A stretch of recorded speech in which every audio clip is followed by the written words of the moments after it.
नोंदणी व मुद्रांक विभागाने काढलेल्या परिपत्रकानुसार आता तुकडेबंदीचा दस्त नोंदविताना आता खरेदीदार आणि विक्री करणारे यांना प्रतिज्ञापत्र द्यावे लागणार आहे। यामध्ये प्रामुख्याने नोंदणीसाठी सादर होत असलेले क्षेत्र त्यांनी यापूर्वी कोणत्याही अन्य व्यक्तीस नोंदणीकृत किंवा अनोंदणीकृत दस्तऐवजाद्वारे हस्तांतरित केलेले नाही। तसेच दस्त नोंदणीसाठी सादर केलेल्या 7/12 उतारा व अन्य कागदपत्रे ही खरी आहेत असा आशय प्रतिज्ञापत्रात नमूद करावा लागणार आहे। राज्यातील महापालिका, नगर परिषदा आणि नगरपंचायत यांच्या हद्दीमध्ये तुकडेबंदी कायदा लागू असणार नाही, याची अधिसूचना शासनाकडून प्रसिद्ध करण्यात आली आहे।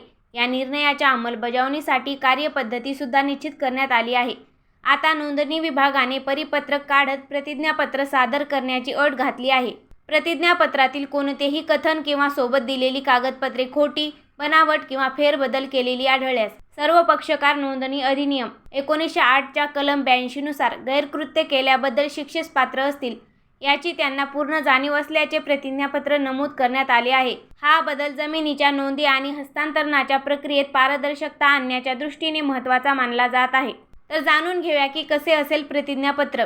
तर हस्तांतरित होत असलेली जमीन मिळकत दिनांक 15 नोव्हेंबर 1965 रोजी किंवा त्यानंतर आणि 15 ऑक्टोबर 2024 रोजी किंवा त्यापूर्वी निर्माण झालेल्या क्षेत्रापैकी आहे।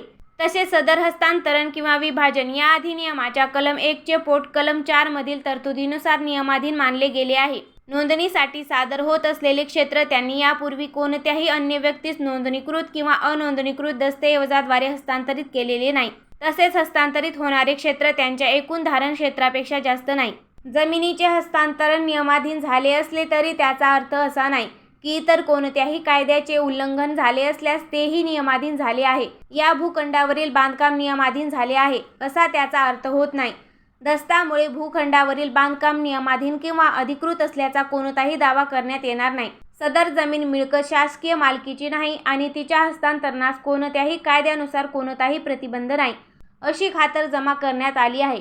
प्रतिज्ञापत्रासोबत जोडलेला झोन दाखला, 7/12 उतारा, मिळकत पत्रिका आणि अनुषंगिक कागदपत्रे वैध असल्याची हमी देण्यात आली आहे।